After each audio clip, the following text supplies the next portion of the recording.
अन्याय, अत्याचार, भ्रष्टाचार, बेरोजगारी, महंगाई ये आम लोगों तक पहुंच चुकी है और नाराजगी है, गुस्सा है लोगों में।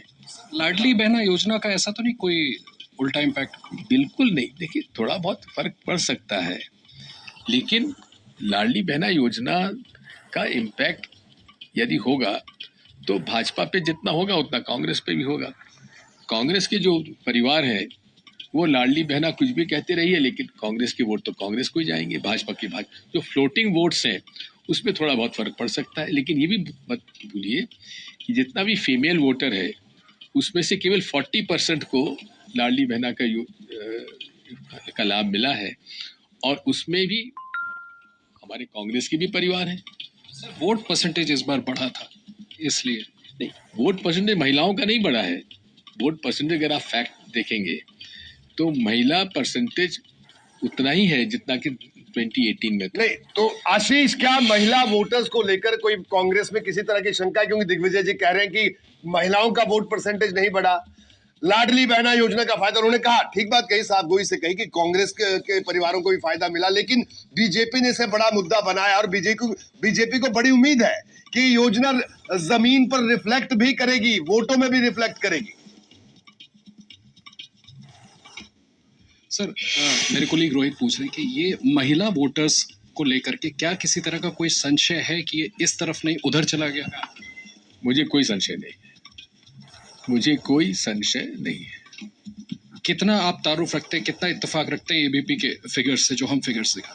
बहुत कुछ, क्योंकि बिल्कुल हमेशा आशीष, तो बिल्कुल दिग्विजय सिंह अपनी बात कह रहे हैं आशीष, और विश्वास सारंग साहब भी हमारे साथ मौजूद हैं, उनके पास चलेंगे। भारतीय जनता पार्टी के नेता, मंत्री भी हैं, उनसे हम बात करेंगे। विश्वास सारंग साहब, क्या कहना आपका? क्योंकि कांग्रेस को बढ़त बनती हुई दिख रही है, अब तक जो आंकड़े हमारे सामने, जो तस्वीर हमारे सामने आती हुई दिख रही है।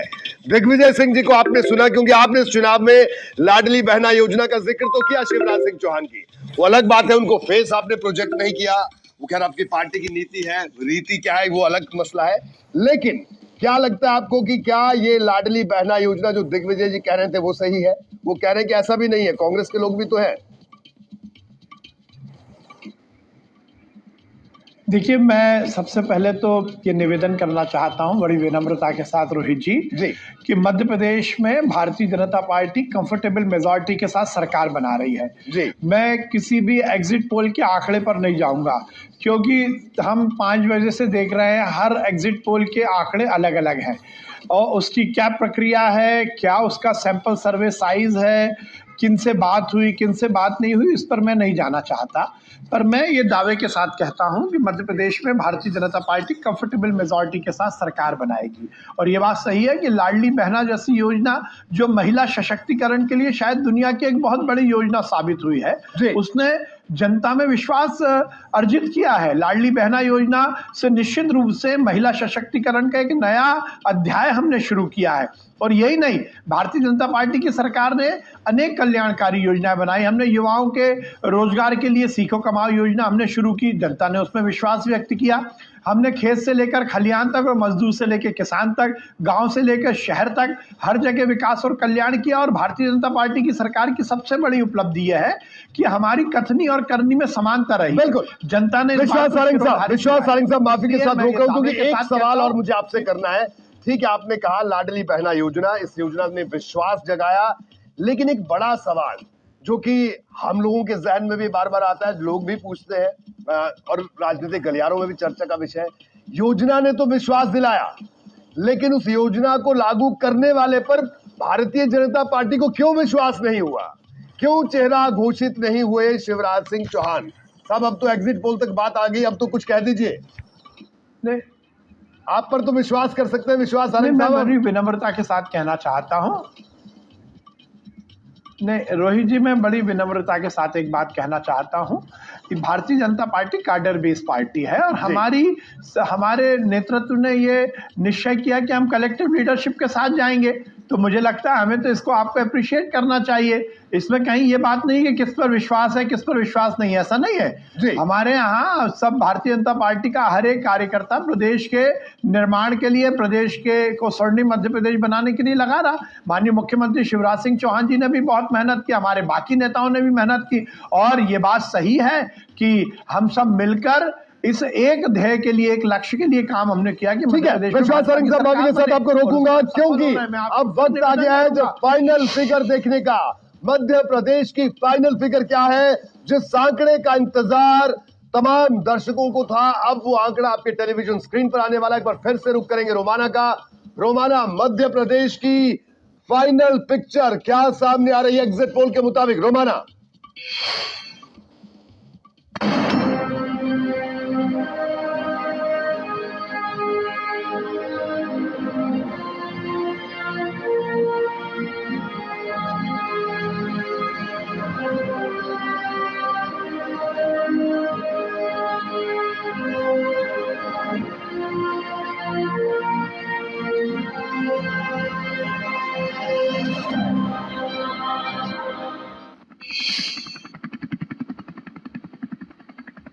तो मध्य प्रदेश 174 सीटों का आंकड़ा अभी तक मैं आपको दिखा चुकी हूं, जिसमें बढ़त कांग्रेस की है 87 से 107 सीटों के साथ, और बीजेपी कांग्रेस से पिछड़ती हुई 65 से 85 सीटों के साथ। अब अगला जो रीजन है वो बघेलखंड का रीजन है। बाकी बची सभी 56 सीटें इसी बघेलखंड के रीजन में। और ये जो आप देख रहे हैं तस्वीरें, ये पन्ना की तस्वीरें हैं, और ऐसे में बघेलखंड 56 सीटें, यहाँ देखिए कैसे कांग्रेस बढ़त बना रही है 42% वोट शेयर के साथ, बीजेपी 39% वोट शेयर के साथ पिछड़ते हुए। और यह आंकड़ा महत्वपूर्ण हो जाता है क्योंकि बघेलखंड जो है वो पारंपरिक तौर पर बीजेपी का गढ़ माना गया है। बघेलखंड जो है वो पिछले 2 चुनाव, 13 की बात करें, 18 की बात करें, यहाँ पर बीजेपी कांग्रेस के मुकाबले बहुत आगे रही है। लेकिन इस बार बाजी पलटती हुई कांग्रेस बीजेपी पर बढ़त बनाती हुई कांग्रेस 26 से 30 सीटें हासिल कर सकती है, बीजेपी 23 से 27 सीटें कांग्रेस से पिछड़ते हुए। जबकि अमूमन बघेलखंड की ये 56 रीजें,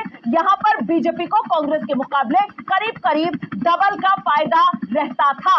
इस बार तस्वीर बदल गई है, कांग्रेस ने बढ़त बना ली है। और ऐसे में अब पूरी तस्वीर मध्य प्रदेश की 230 विधानसभा सीटों की जल्दी से आपको दिखाते हैं। देखिए शाम ढल चुकी है, रात की रोशनी और कितनी खूबसूरत रंगीन रोशनी, और यहाँ पर राजा भोज की ये मूर्ति, और ऐसे में 230 सीटें, और इसमें वोट प्रतिशत के हिसाब से आंकड़ा आपके सामने, Congress 44% vote share, BJP 41% vote share, अन्य के खाते में 15% वोट शेयर। मतलब 2018 के मुकाबले कमोबेश बीजेपी का वोट शेयर उतना ही है, कांग्रेस के वोट शेयर में बढ़ोतरी हो गई है।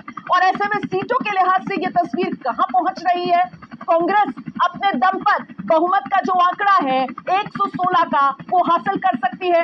113 से 137 सीटें कांग्रेस के खाते में जाती हुई, बीजेपी 88 से 112 सीटों में सिमटती हुई। तो कुल मिलाकर ये बड़ा आंकड़ा और ये बड़ी तस्वीर, मध्य प्रदेश का जनादेश जो 3 दिसंबर को देखने के लिए मिल सकता है, उसमें तस्वीर यही उभर रही है कि मध्य प्रदेश की सत्ता में हाथ मजबूत हो सकता है। कमल वर्सेस कमलनाथ में कमलनाथ भारी पड़ते हुए नजर आ रहे हैं फिलहाल एग्जिट पोल के इस आंकड़े में। रोहित।